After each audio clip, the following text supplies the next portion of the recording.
Cordelia Ashfield, Duchess of Rowden, did not scream. She did not weep. She did not push back her chair or raise her voice above the register she used for ordinary things, the register she used for asking a footman to mend the fire, or telling a tenant that his rent would be forgiven for the quarter. She set her wine-glass down on the white cloth with both hands, slowly, as though it was something that might shatter if she trusted it to one. 22 candles burned along the length of the Rowden dining table that night, and every one of them showed her face perfectly still. Camille Severin had spoken in French, low and pleasant, the words dressed up as a compliment to whoever might overhear them in English. She had smiled while she said it, the smile of a woman certain that the steward's daughter across the table could not possibly follow her meaning. Elle n'est pas aimée. Elle est utile. She is not loved. She is useful. A small laugh went round that end of the table, the laugh of people who believed themselves alone in understanding a joke. Cordelia lifted her hand to the ribbon at her throat, where a small enamelled ring hung hidden beneath her bodice, and she did not touch it the way a woman touches a thing for comfort. She touched it the way a woman touches a thing to remind herself what she has already survived.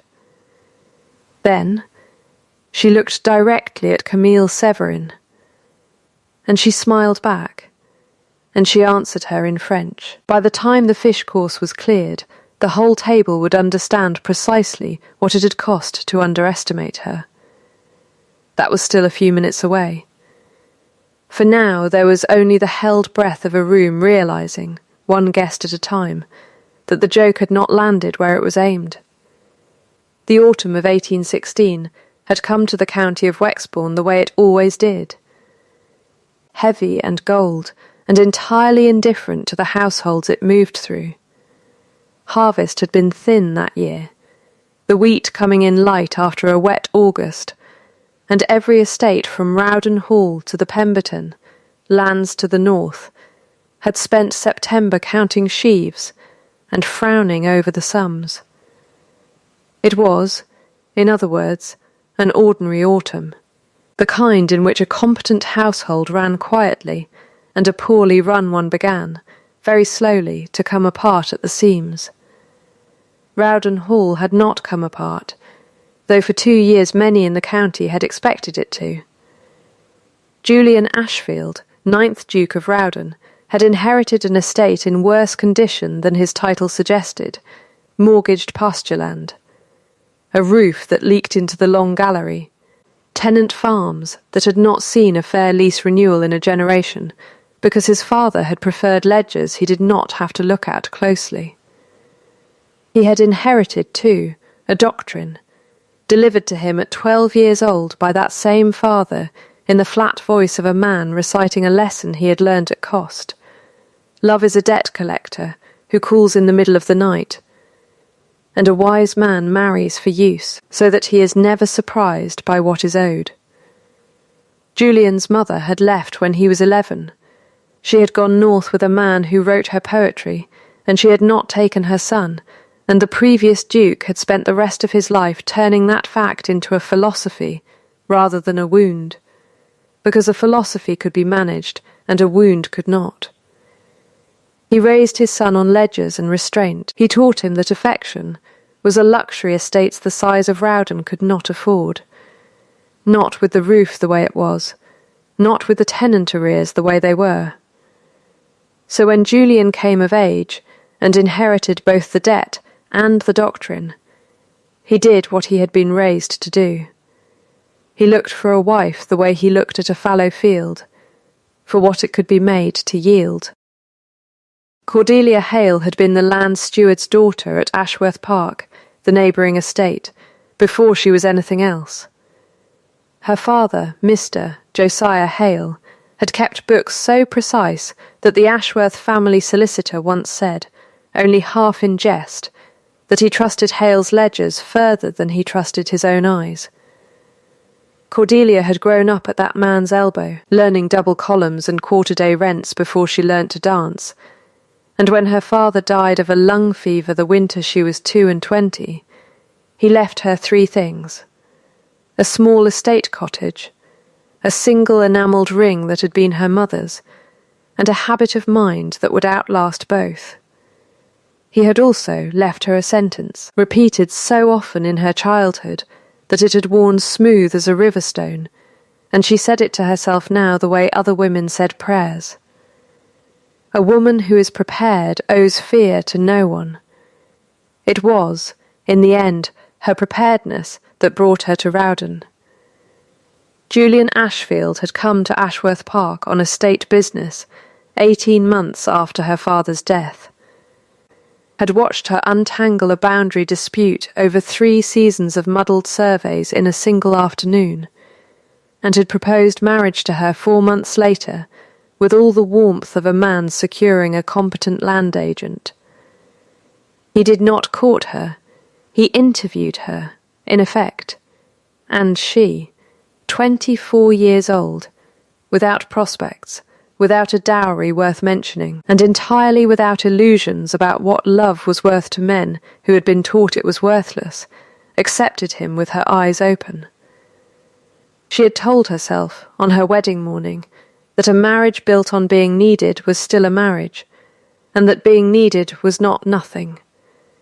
It had taken 2 years at Rowden Hall for her to learn that being needed and being loved were, as her husband's own father might have said, different countries, and that she had married into the wrong one. Julian was not cruel. That was the thing the county never quite understood about him, watching from its drawing rooms and forming its opinions over cards. He never raised his voice to her. He never withheld money or comfort or the outward courtesies a wife was owed. He simply managed her the way he managed everything else at Rowden, efficiently, correctly, and with a locked door somewhere behind his ribs that he had built at 11 years old and reinforced every year since. He thanked her for her work on the estate books, the way he thanked a good steward. He praised her arithmetic. He never once, in 2 years, said a word about her company, her conversation, her face across a table, or anything at all that could not be entered as a credit in a ledger. She had catalogued this quietly, the way she catalogued everything, and she had filed the ache of it away in the place she kept things she could not yet afford to feel. She thought of that place as a drawer in a writing desk, one she kept shut with a small brass key, and she opened it only in the 10 minutes she allowed herself each week, on Sunday evenings, after the house had gone quiet. 10 minutes to grieve the marriage she had not gotten. Then the key turned, the drawer shut, and she went back to the ledgers, because the ledgers, unlike her husband, never disappointed her by being exactly what they appeared to be. It was into this arrangement, orderly, bloodless, and entirely survivable, that Camille Severine arrived in September of 1816, presented to the county as the orphaned daughter of Julian's late Latin tutor, a Frenchwoman of good family fallen on hard times, deserving of charity, and a place at good tables. She was beautiful in the particular way of women who have made a study of being watched, and she spoke 3 languages fluently, and she had known Julian Ashfield since he was 17 years old, in ways the county chose politely not to inquire into. Cordelia had known within a week of meeting her exactly what Camille Severin was, and exactly what she had been to her husband before his marriage, and very likely what she still hoped to be after it. She had said nothing. She had simply watched, the way she watched everything, grey eyes cataloguing a room and giving nothing back, and she had waited to see what use the woman intended to make of her charity and her French.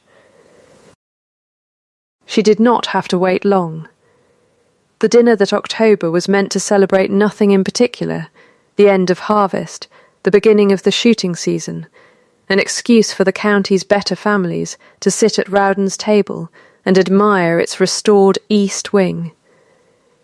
Cordelia had planned the menu herself, down to the cost of the fish, and had seated Camille Severin 4 places from her husband, because propriety demanded she be seated somewhere, and etiquette forbade seating her closer. She had thought that distance would be sufficient. She had not accounted for the fact that French, spoken quietly across a dinner table, requires no distance at all to do its work. Camille had waited until the 2nd course, until the wine had done its work on the table's good humour, before she leaned toward the lady on her right and delivered her observation about the Duchess in a French drawing-room murmur, pitched to carry exactly as far as it needed to, and no further. She had looked directly at Cordelia while she said it. She had smiled the whole time, the smile of a woman who believed a steward's daughter would never have had cause to learn a language spoken only in ballrooms and diplomatic drawing-rooms, a language that was, in Camille's private accounting, a kind of paper, the sort of credential the merely useful could never forge. She was wrong about the ledger.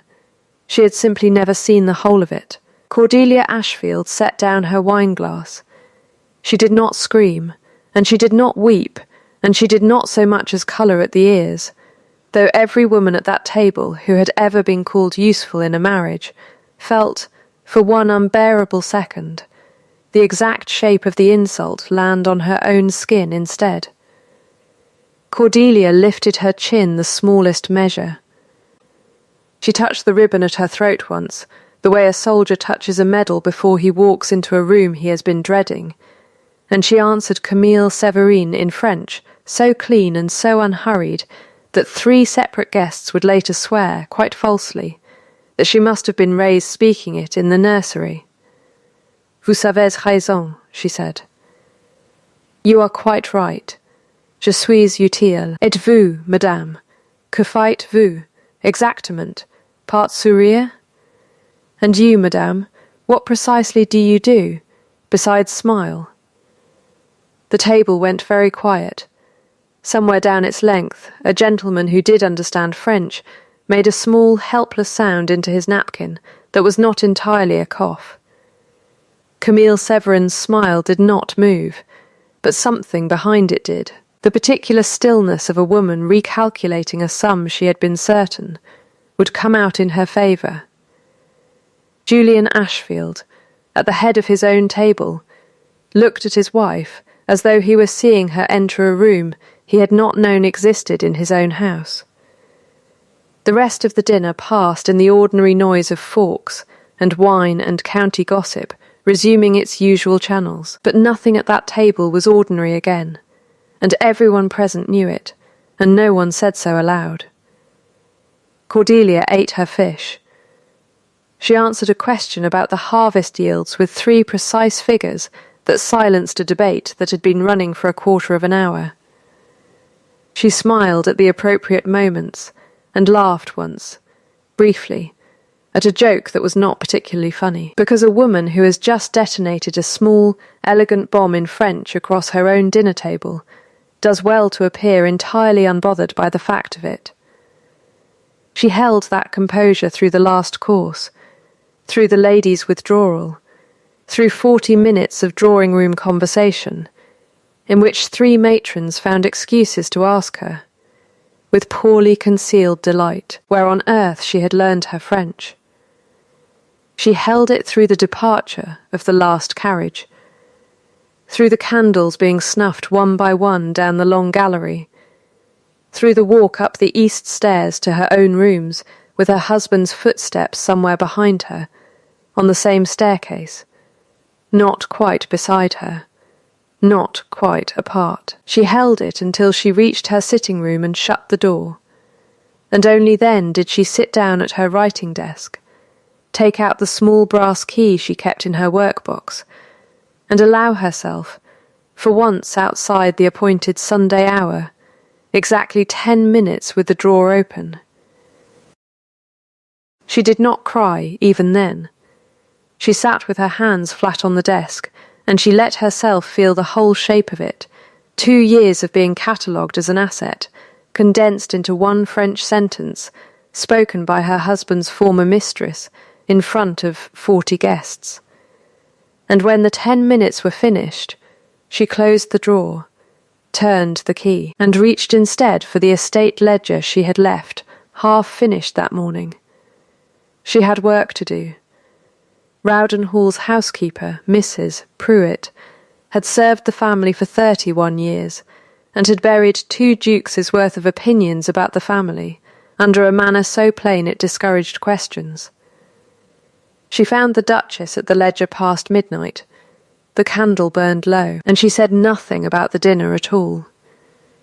She simply set down a cup of chocolate at Cordelia's elbow, and stood a moment, arms folded, looking at the columns of figures with the particular disapproval of a woman who believed accounts should be kept in daylight hours by daylight people. That Frenchwoman, Mrs. Pruitt said at last, will find her arithmetic does not add up the way she thinks it does. I hope so, Cordelia said, not looking up. You answered her proper. Mrs. Pruitt sniffed. In her own coin. I never heard the like. It was only French, Mrs. Pruitt. It was more than French, the housekeeper said. And you know it, Your Grace, so there's no use being modest about it in front of me. I've known you 3 years. You've never once been modest with a ledger, and this was a kind of ledger too. She paused at the door. He watched you the whole time, you know. His Grace watched you like a man who's misplaced something and just found it under his own roof. Cordelia's pen did not stop moving across the page. He watched me, she said, the way a man watches an investment that has unexpectedly appreciated. That is not the same thing, Mrs. Pruitt, no, the housekeeper agreed, after a moment. But it is a start. She left, and Cordelia worked until the candle guttered, entering figures into columns that never once lied to her, no matter what else in her life had, and somewhere beneath the arithmetic, quietly, without her quite permitting it, a small unfamiliar thought took root, that a woman who could silence a room in a language not her own might, with time and the right numbers, silence rather more than that. The drainage dispute on the Fenwick allotments had been dragging on for 3 years by the time Cordelia turned her attention to it, which was 3 years longer than it needed to. She had heard of it first from Lady Agatha Fenwick, Julian's widowed aunt, who lived in the dower cottage at the edge of the estate, and who had a gift for saying exactly what she thought in exactly as few words as the thought required.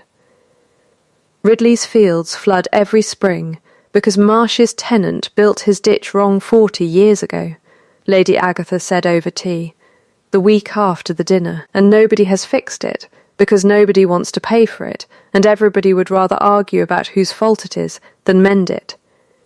Julian's father let it run because arguing costs nothing, and mending costs money. You'll want to know that before you go poking at it. I intend to poke at it, Cordelia said. I thought you might. Lady Agatha studied her a moment, the frank appraising look of a woman deciding whether someone was worth her trouble. She had heard, of course, about the dinner. The whole county had heard about the dinner within 2 days, embroidered in every retelling, until Cordelia was rumoured to have delivered her retort in 4 languages and a Latin epigram besides, and she had come to call rather sooner than the season strictly required. You did well at that table, she said. Better than well. But a clever answer buys you 1 evening of admiration. It does not buy you a county. If you want this house to stop whispering about you as an oddity, and start reckoning with you as a power, you will need to give them something they can see with their own eyes. Out of doors, where the whole parish watches. The drainage, Cordelia said. The drainage, Lady Agatha agreed, will do very well. It took her 3 weeks to untangle it properly. Old surveys pulled from the muniment room, a conversation with the Marsh tenant that began in suspicion and ended, 4 hours later, in his sketching the original ditch line from memory onto the back of a feed bill. A morning spent walking the boundary herself in boots borrowed from a groom, because her own were unsuited to standing calf-deep in air. Wexbourne allotment in October. She found, in the end, that the dispute had never been about malice at all. It was a miscalculated gradient, 6 inches of fall lost over 400 yards, because the original ditch had been cut following an old hedge line instead of the actual slope of the land, and every flood since had been the arithmetic finally, patiently, taking its revenge on a decision made 2 generations ago by men no longer alive to be blamed for it. She proposed a new channel, cut on the true gradient, split the cost 3 ways between the estate and the 2 tenant farms according to acreage benefited, and set the figures out on a single page so plain that even Marsh's tenant, who had spent 3 years insisting the fault lay entirely with his neighbour, read it twice and then said, slowly, "Well, I'll be." He signed the agreement that same afternoon, in Mrs. Pruitt's kitchen, over a jug of small beer, and by the following Sunday half the parish had heard that the new Duchess had settled in 3 weeks a quarrel that had outlasted 2 harvests and 1 funeral. Julian heard of it from his own steward, a full day before his wife thought to mention it to him at all, which told him something about how little she expected him to care. He found her in the estate office that evening, bent over the ledger where she had entered the new arrangement in her own clean hand, and he stood in the doorway a moment before she noticed him, watching her work with an attention he had not, until recently, thought to spend on anything but the figures themselves. "Ridley tells me you walked the whole boundary yourself," he said. "In his boots, in a groom's boots. Ridley's would not have fit me." She did not look up from the page. The survey from 1791 had the gradient wrong. Someone had followed the hedge instead of the land. "You might have sent the steward to walk it. The steward has walked it for 3 years and settled nothing. I wanted to see the ground myself before I trusted anyone else's account of it." Julian crossed the room and looked down at the figures, at the 3 neat columns dividing the cost of the new channel between the estate and the 2 farms, with a fairness so evident that no one, reading it, could summon the energy to keep quarrelling. He was quiet for a moment. "This is good work," he said. It was, Cordelia thought, precisely the sort of thing he had said to her 100 times before. Praise measured out like a wage, correct and entirely beside the point. And yet something in his voice this time sat slightly askew of its usual register, a fraction warmer than the ledger required, and when she glanced up she found him not looking at the figures at all, but at her hands where they rested on the page. "Thank you," she said, and went back to her columns, and did not let herself wonder what the difference in his voice might mean, because a woman who built her composure out of 10 careful minutes a week could not afford to spend any of them wondering about her husband's tone. He lingered a moment longer than the ledger required before he left the room. She marked it, the way she marked everything, and entered nothing about it in any book. Camille Severin had not left Wexbourne after the dinner, though half the county had expected her to, embarrassed into a quiet withdrawal to whatever charitable household had sheltered her before Rowden's hospitality.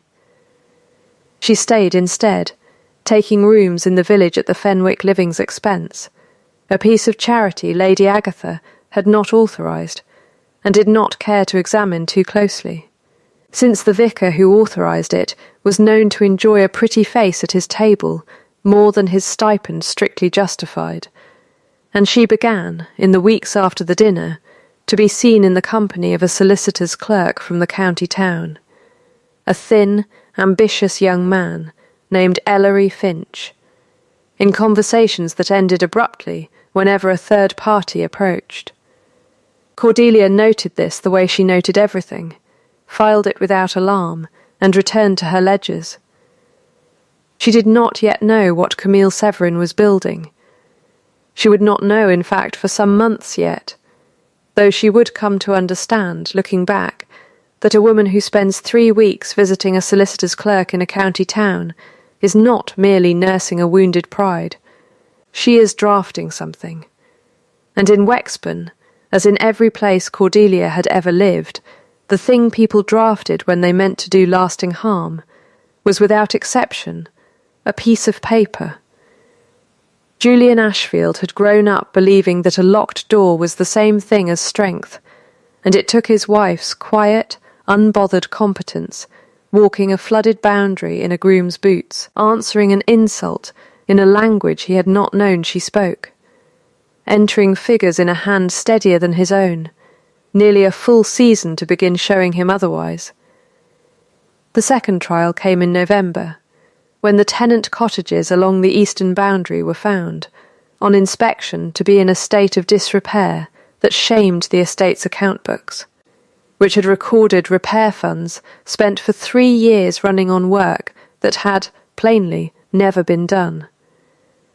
Cordelia traced the discrepancy herself, cross-referencing invoices against a builder's ledger she obtained by the simple expedient of asking the builder for it, and found that the previous steward, dismissed the year before Cordelia's marriage, retired now to a cottage 2 parishes over, had been paid for repairs on roofs that remained, by any honest measure, exactly as leaky as they had been in 1812. She brought the discrepancy to Julian in his study, laid the 2 ledgers side by side on his desk, and said nothing at all for a moment, letting the columns speak for themselves.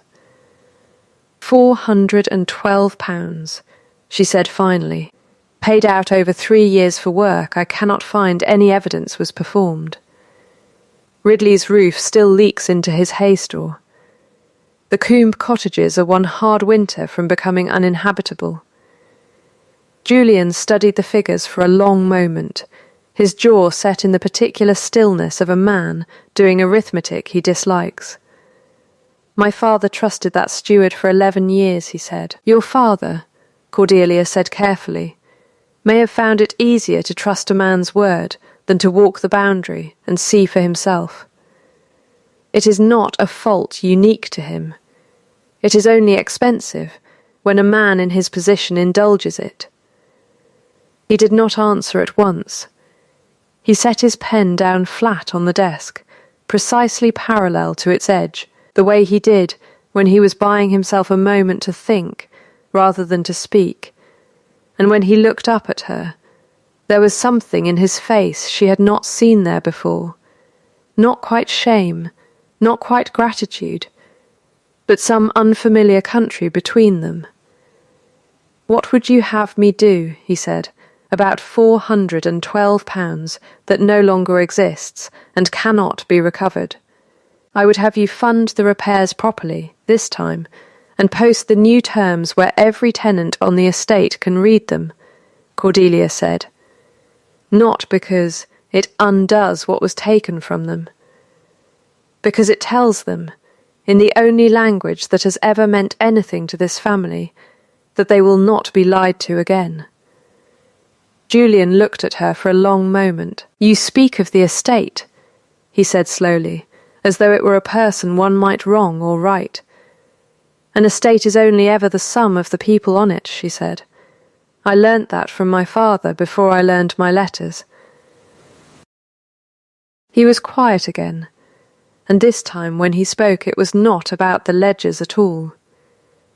"My father used to say that a man who loved anything too much would find it wanted, sooner or later, and would leave him for it," Julian said, not looking at her, looking instead at some middle distance she could not follow him into. "My mother left when I was 11. He never said her name again after that, not once, in 20 years. He said instead that a wise man built his house on use. Because use does not walk out the door in the middle of the night with another man's promises in its pocket. It was the first time in 2 years of marriage that he had told her anything true about himself that was not entered in a ledger. Cordelia stood very still, the way she stood still at dinner tables and boundary disputes, and did not reach for him, because some doors, once opened a crack, close again permanently if a hand moves too quickly toward them. "That is a very small country to build a whole life in," she said quietly. "It is the only one I was given the map to."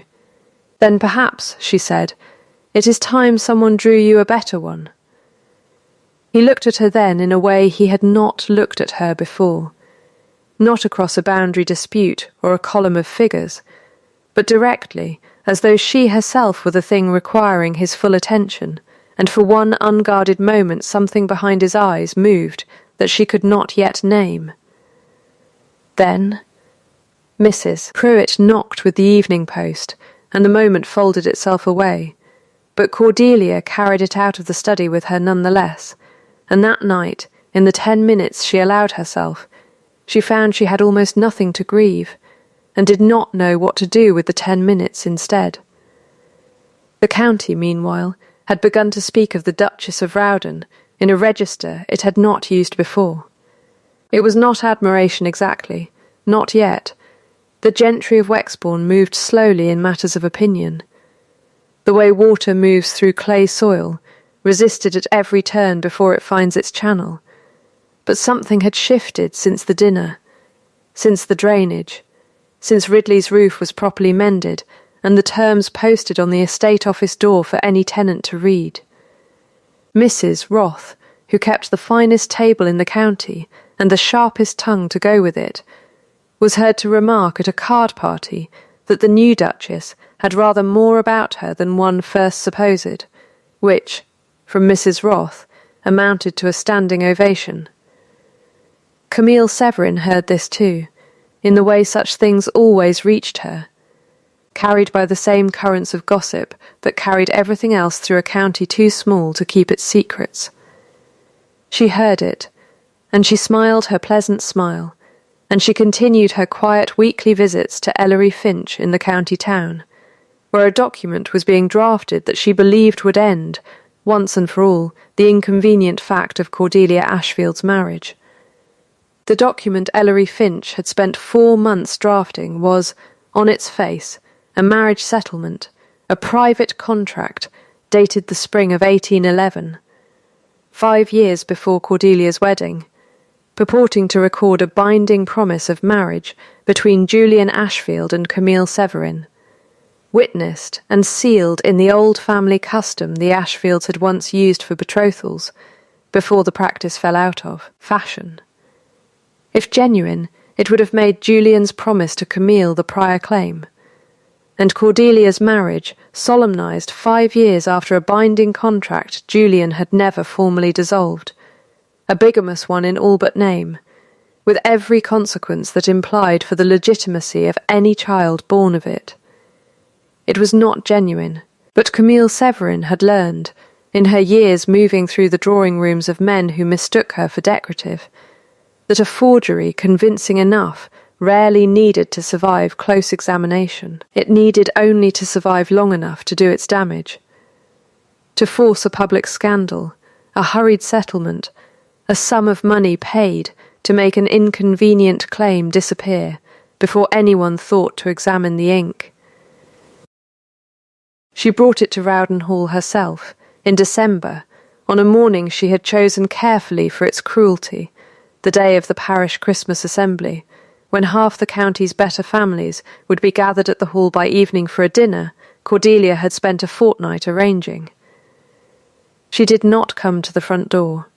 She came to the estate office, where she knew Cordelia would be found working, and she laid the document on the desk between them, with the particular gentleness of a woman placing a blade where its owner will be sure to see it. "I had hoped," Camille said, in English this time, "that we might settle this quietly, between women, before it becomes a matter for solicitors and county gossip. You understand, I am sure, how these things spread." Cordelia looked at the document. She read it once, slowly, and then again, and her hands did not move from where they rested flat on the desk. "This is dated 1811, she said. "It is. You did not know my husband in 1811. "I have known your husband," Camille said, smiling. Since he was 17 years old, madame, in every sense the word allows. The contract is genuine. I would not wish to see it made public for your sake, as much as mine, but I am a woman with very little left to lose, and a woman with nothing left to lose is not, I think, a woman you wish to have as an enemy. Cordelia was quiet for a long moment. She was aware, in some part of her mind not occupied with the immediate problem, that this was precisely the sort of moment her father had prepared her for, without ever knowing it. A woman across a desk with a piece of paper, and only the truth of the paper itself standing between order and ruin. "What is it you want?" she said at last, "since I doubt very much it is a quiet wedding 5 years too late." "A settlement," Camille said. "Generous and private, say £3,000, and my silence, and I take myself off to the continent and trouble this house no further." She smiled again. "It is a fair price for a duchess's legitimacy, I think. Cheaper than a scandal. Cheaper, certainly, than a bastard heir." Cordelia set the document down. She did not weep, and she did not rage, and she did not so much as raise her voice, though something in her chest had gone very cold and very still, the particular stillness of a woman recognizing precisely how much is at stake, and precisely how little good panic will do her. "I will need 3 days," she said, "to consider a sum of that size." "You have 3, Camille said, rising, gathering her gloves with the unhurried grace of a woman who believed she had already won. "I would not delay past the assembly on Thursday. I have found that scandals, like fish, are best served while they are fresh." She left, and Cordelia sat alone at the desk for a long moment with the false contract in front of her. And then she did what she had done every single time in her life a problem had arrived, dressed as a catastrophe. She reached for a clean sheet of paper, and she began, in her clean, steady hand, to make a list. She did not go to Julian first. She went, instead, to Mr. Aldous Crane, the family's solicitor in the county town, a small, precise man who had drawn up half the marriage settlements and land conveyances in Wexburn over 30 years, and who regarded forged documents with the personal offence of a craftsman confronted with shoddy work. "May I see the paper itself?" he said, when she had explained the whole of it, rather than a copy. She had thought to bring it. She had, in fact, simply taken it from her own desk drawer, where Camille had left it, on the theory that a blackmailer who cannot produce her evidence has considerably less leverage than one who can. Crane examined it under a glass for the better part of 10 minutes, turning it to the window light, running his thumb along the paper's edge. "The seal is a reasonable copy," he said at last, "though not, I think, cut from the original die. The Ashfield crest has a hare's ear a fraction too long here. See, where the true seal's is shorter. But seals can be argued over for a fortnight without settling anything. This," he tapped the paper itself, "will settle it faster." "The paper?" "Watermarks change, Your Grace, the way fashions do, only slower and rather more honestly." He held the sheet to the window. "This is laid paper from a mill I know well, Fens, out past the county town. Been in the same family 3 generations. They changed their watermark in the autumn of 1813, when old Fen died, and his son took the business over and altered the design to include his own initials. This paper carries the son's mark. He set it down. Which means, whatever else is true of this document, it was not written on paper that existed in the spring of 1811.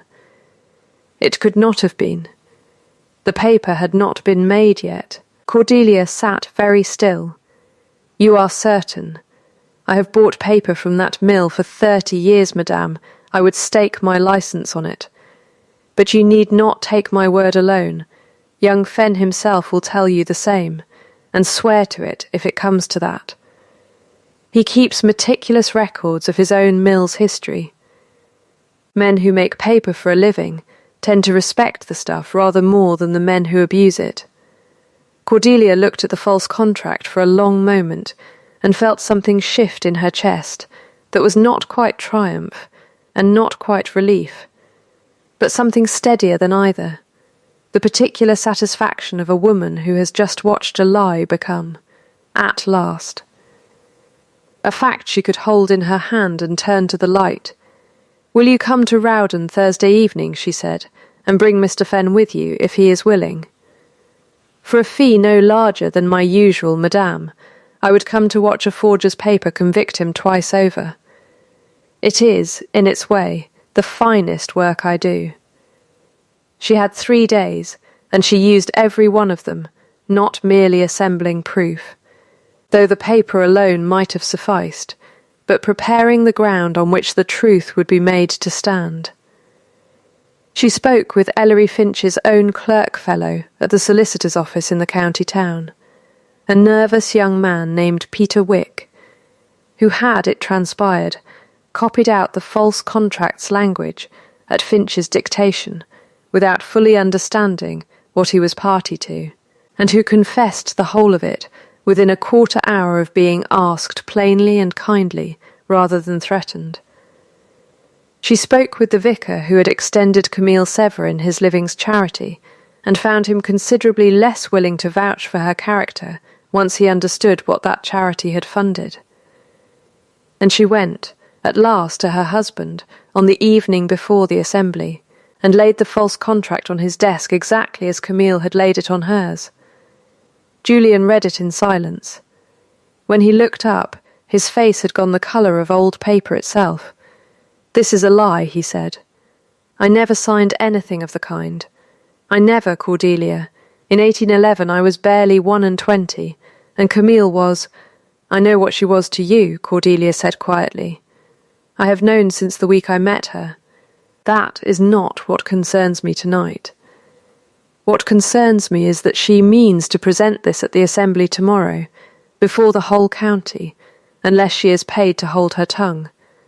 And I do not intend to pay her a single shilling, because I have spent 3 days proving the paper itself could not have existed in the year she claims to have signed it." Julian looked at her for a long moment, and something in his face broke open in a way she had never seen it break before.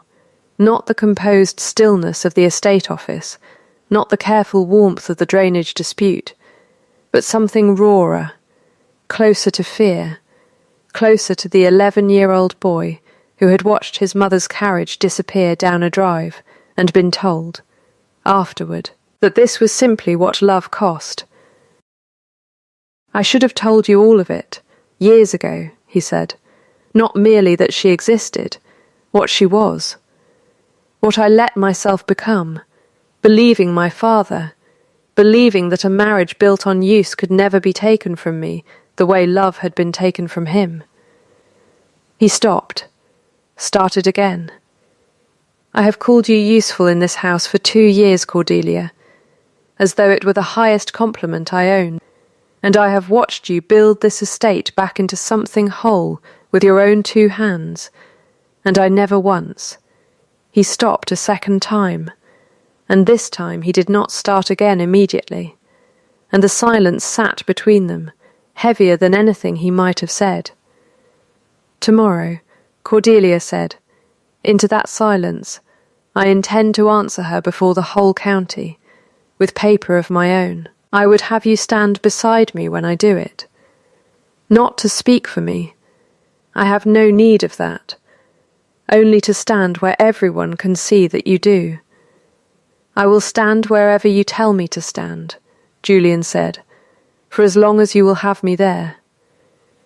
She looked at him a moment longer, and then she reached up and unclasped the ribbon at her throat, and drew out the small enamelled ring that had been her mother's, and held it a moment in her palm before she spoke. "This was the only thing that was ever entirely mine," she said, "not given to me for use, not paid to me as a wage, just mine, because someone loved me enough to leave it." She closed her hand around it. "I would like, one day, for something in this house to feel the same way. I am not asking you for it tonight. I am telling you it is the thing I want, so that you know what you are working toward, if you mean to work toward anything at all." "Show me," she said. When he opened his mouth to answer immediately, too quickly, the way a man reaches for reassurance, he has not yet earned the right to give. Not tonight, and not with words. Show me over time, and I will believe it when I see it, and not one day before.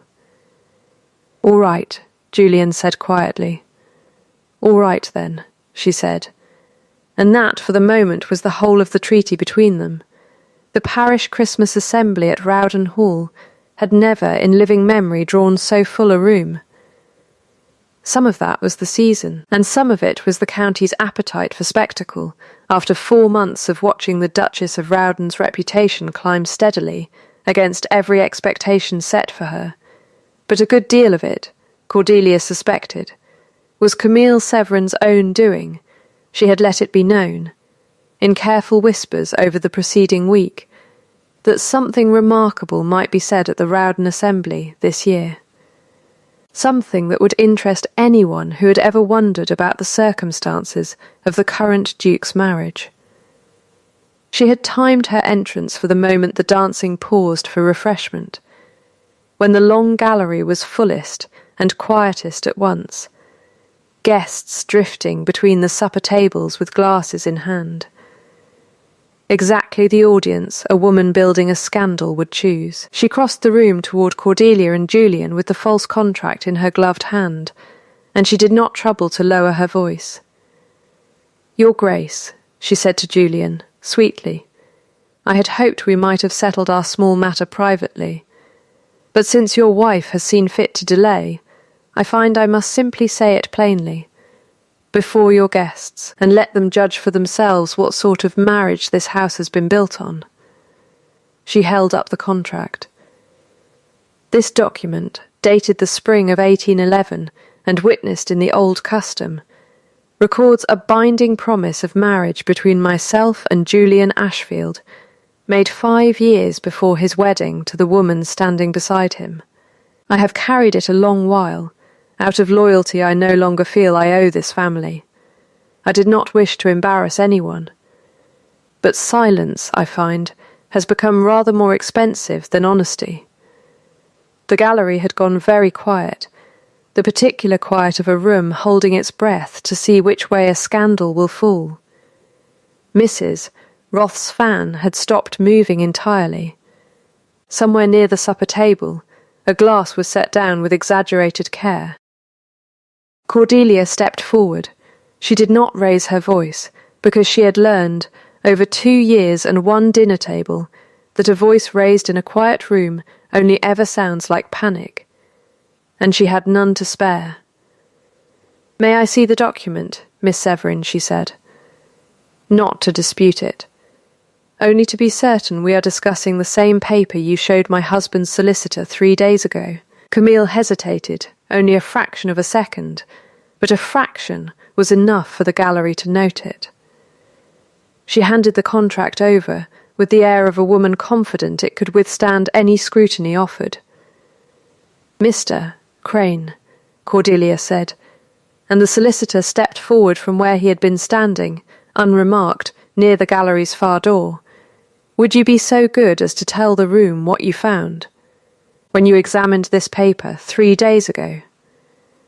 Crane held the document up, angled it toward the candlelight so that its texture caught the glow, and spoke in the flat, unhurried voice of a man who had spent 30 years making dry facts sound like verdicts. "This paper," he said, "was milled by Fenn and Sons, of the county town, on stock bearing a watermark the mill did not begin using until the autumn of 1813, 2 full years after the date this contract claims to have been signed. I would not ask the room to take my word for it alone." He gestured, and a young man Cordelia had brought from the county town that afternoon, dressed in his good coat and plainly uncomfortable at finding himself the object of 40 pairs of eyes, stepped forward from the edge of the gallery. "I'm Josiah Fenn," he said, his voice unsteady but clear enough to carry. "My father kept the mill before me, and I keep it now, and I've the ledgers to show when every mark we've ever cut went into use. This paper's mine, my mark, not my father's, and my mark didn't exist till 2 years after the date wrote on it. I'll swear to that on anything you like." A murmur moved through the gallery, the particular murmur of a room's opinion turning over all at once, like a tide that has been building against a seawall for an hour finally finding the crack that lets it through. "There is more," Cordelia said into the murmur, and her voice did not rise, though the room quieted further to hear it, if the assembly wishes to hear it. A second young man came forward at her nod, Peter Wick, Ellery Finch's clerk fellow, pale and sweating despite the December cold, but steady enough once he began to speak. "Mister, Finch had me copy the wording out myself," he said, from a draft he wrote in his own hand, not 3 months past. "I didn't know then what it was meant to do. I know now, and I'd rather say so plain than carry it the rest of my life." Camille Severin's composure, which had carried her through drawing rooms and dinner tables and 4 months of patient forgery, did not shatter all at once. It simply went out, the way a candle goes out when the wick has finally burned through what little wax was left to feed it. Not a dramatic collapse, but a small, final dimming. There, and then not there. And the room watched it happen with the fascinated, faintly pitying attention a crowd gives to any performance it has just watched exposed as one. "This is absurd," she said, but her voice had lost the pleasant certainty it carried at dinner tables, and no one in the gallery troubled to look convinced. Julian stepped forward then, for the first time, and spoke directly to her, quietly, though the whole room could hear him. "You forged a claim against my wife's marriage," he said, "and you did it in my own house, at my own table, in front of people who have known this family for generations. I will not have you charged, Camille, because I do not believe ruining you further serves anyone, least of all my wife, who has already spent this whole matter proving she needs no revenge to be vindicated. But you will leave Wexbourne, and you will not return, and if you ever again put your name near my wife's in any paper, forged or otherwise, I will not extend you this mercy twice." Camille looked at Cordelia for a long moment, something unreadable moving behind her eyes, not quite shame, not quite fear, something closer to the particular exhaustion of a woman finally set down a weight she had carried so long, she had forgotten it was heavy. "You might have simply paid me," she said low, almost to herself. "It would have been so much less trouble." "I know," Cordelia said, "but I have found that the only debts worth settling are the true ones. This was never going to be one of them." She turned away from Camille then, toward the room, toward 40 guests who had come for supper and dancing and left, instead having watched a scandal collapse under the honest weight of a watermark and 2 frightened clerks telling the truth. She did not gloat. She simply inclined her head, the small, precise gesture she used to close a ledger for the night, and said, to no one in particular and everyone at once, "I believe the dancing was to resume shortly. Shall we?" It took, in the end, a good deal longer than a single evening for the county to finish talking about it, but the talking, this time, ran entirely in her favour, the way water finally finds its true channel after years cut wrong. Camille Severin left Wexbourne within the week, for the continent, with a small sum Julian settled on her privately. Not the £3,000 she had demanded, but enough to begin again somewhere. Her name carried no weight either way. Which was, Cordelia thought, its own kind of mercy. Offered not because it was owed, but because it cost nothing to be generous from a position finally secure. Julian came to her study 3 nights after the assembly, when the house had gone quiet and the last of the county's letters of congratulation had been answered, and he sat down across from her with the particular carefulness of a man who has rehearsed what he means to say, and is afraid, even so, of saying it wrong. "I owe you an explanation," he said, "and I know the difference between that and an apology, because you taught it to me yourself the night Camille brought that document to this house. I mean to give you both, in full, if you'll hear them." "I will hear them," Cordelia said. "The apology first, then," he said, "because it is the easier of the two, though it should not be. I am sorry. I have called you useful in this house for 2 years, as though it were the whole of what I owed you, and I let a doctrine my father built out of his own wound become the only inheritance I ever offered you. You deserved a husband who saw you the day he married you, not one who required a forged contract and a public scandal to teach him how. And the explanation. My mother left when I was 11, Julian said, and my father did not grieve her. He converted her into a lesson, the way some men convert loss into philosophy, because philosophy can be managed and loss cannot. He taught me that love was a debt that beggared the man who paid it, and that a wise man built his house on use instead, because use never packed a trunk in the night.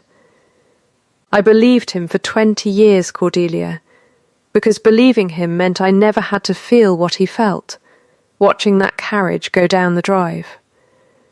I married you believing I was being wise. I did not understand, until I watched you stand in that gallery with a solicitor and a paper mill's watermark and not 1 ounce of fear in your face, that I had simply been afraid the whole time, and had called the fear wisdom because the fear was easier to live with under that name. Cordelia was quiet a long moment. Explanation is not the same as excuse, she said finally. I want that understood between us, before we go any further. I do not offer it as one.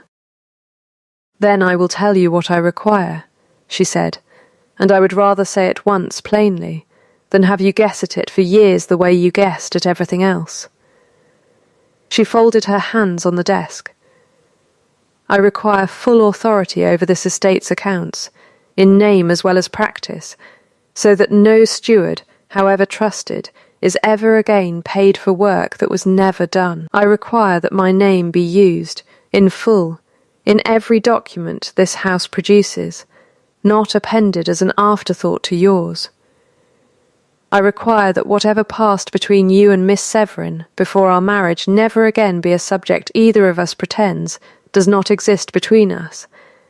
I would rather know a hard truth than manage a comfortable silence.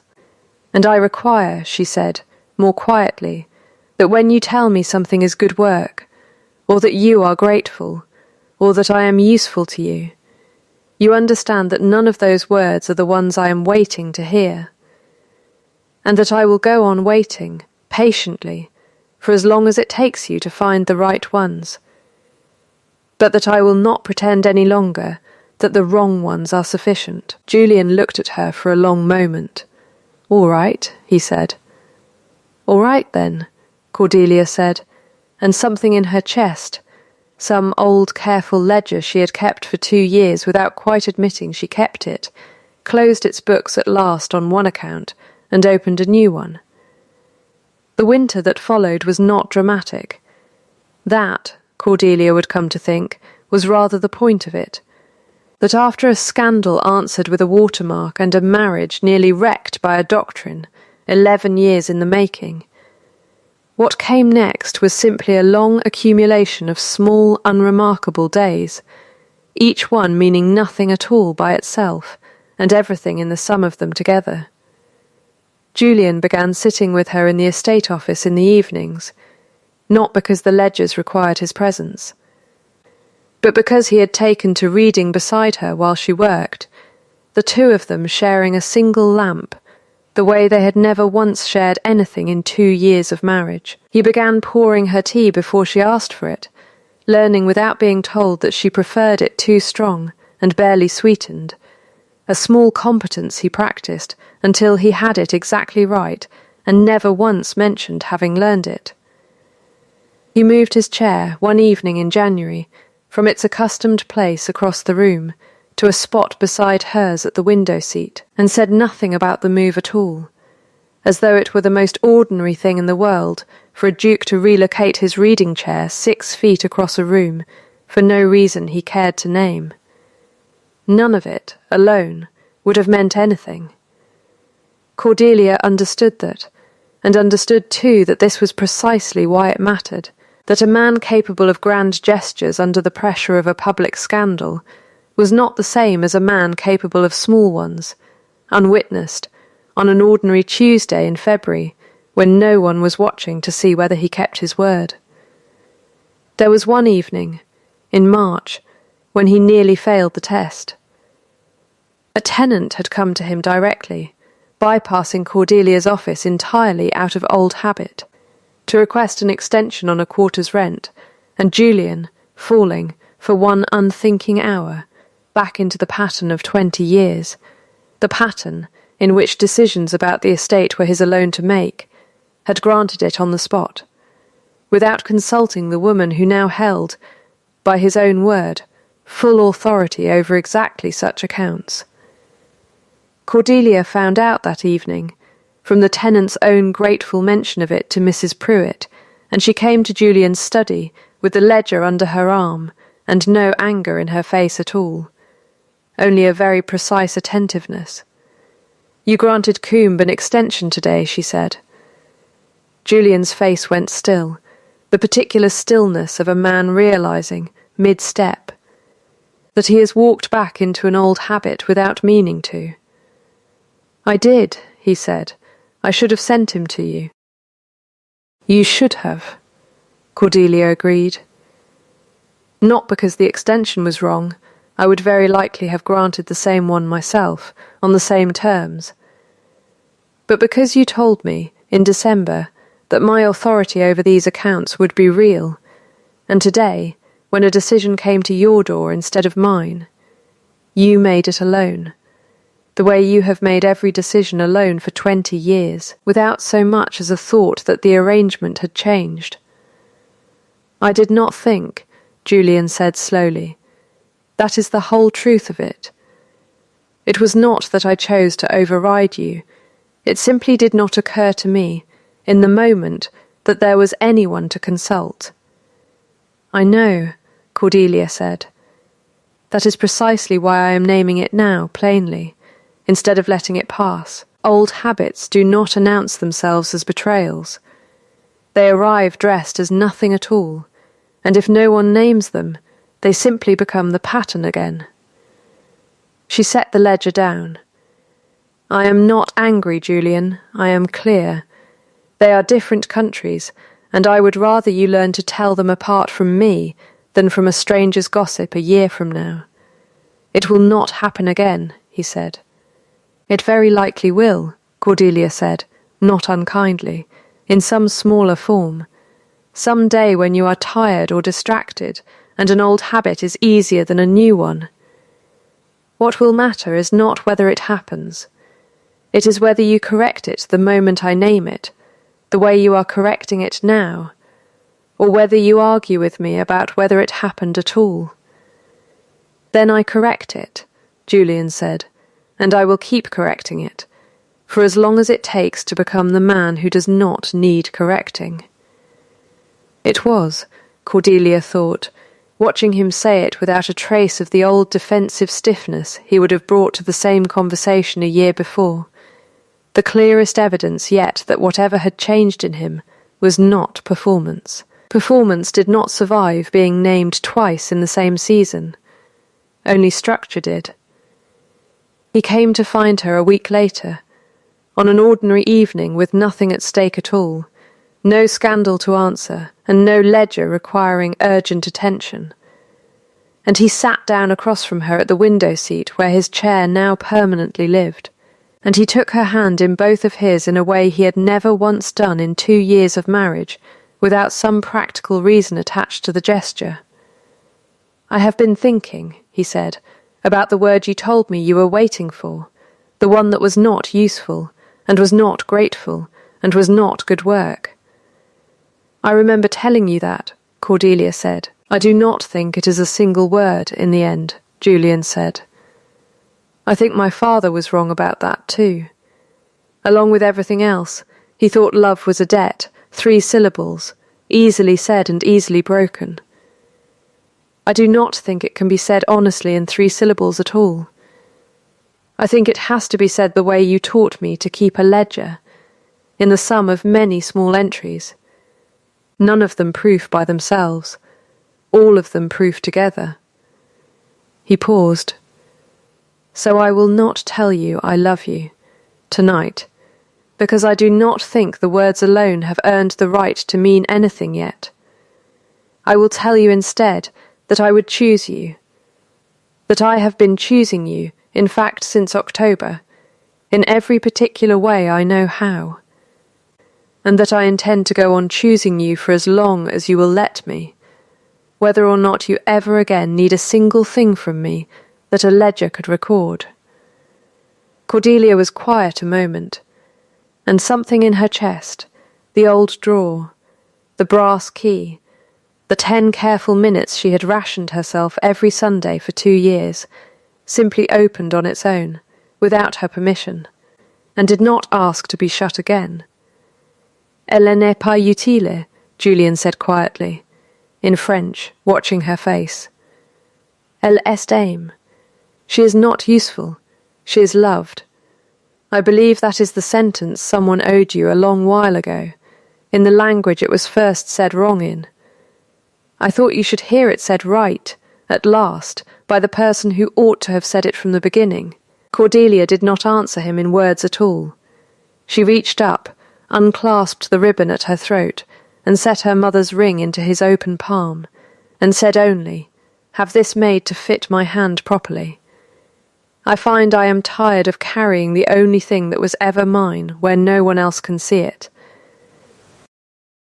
He had it done within the fortnight, taken to a jeweller in the county town, and reset onto a band sized to her finger, rather than a ribbon meant for hiding.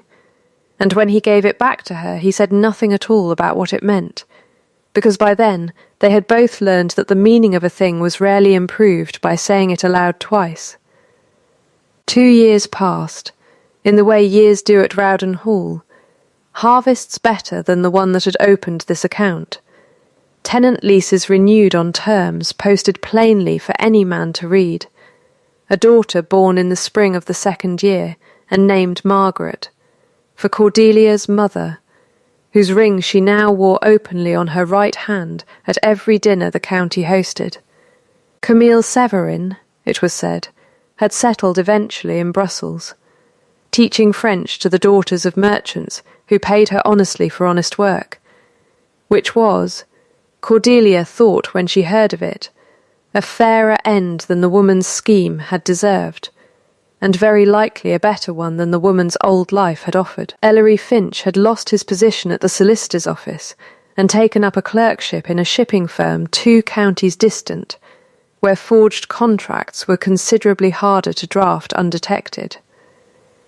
Peter Wick, whose honest fright had helped unmake the whole scheme, was given a position in Mr. Crane's own office the following spring, at Cordelia's particular recommendation, because a young man who tells the truth when it costs him something is, in her experience, worth rather more than his current wages suggested. The Rowden estate posted its tenant wage scale publicly every Michaelmas now, a practice Cordelia had begun the winter after the assembly, and Julian had continued without being asked, because a house that had once paid a dishonest steward for roofs never mended owed its honest tenants nothing less than transparency, permanently, as a matter of principle rather than crisis. A small school had opened in the village the 2nd spring, funded jointly by the estate and the parish, teaching sums and letters to the sons and daughters of tenant families who had never before been offered either. And Cordelia herself sat in on its lessons some Tuesday mornings, watching children learn columns of figures the way her own father had once taught her.